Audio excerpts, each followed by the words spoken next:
สิได้บ่อย่ายิ้มแบบเดียว1 2จะทีละปันนะคะกันนะ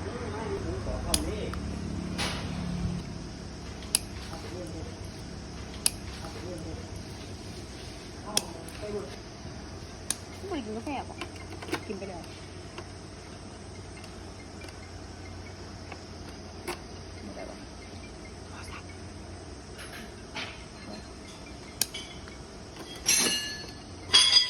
อุ้ยได้แบบปุ๊กปักเลยตัวบอลได้บอลเลยได้บอล จะนำมืออาชีพมือสั้นเนี่ยสิไปทางอื่นหรอบอก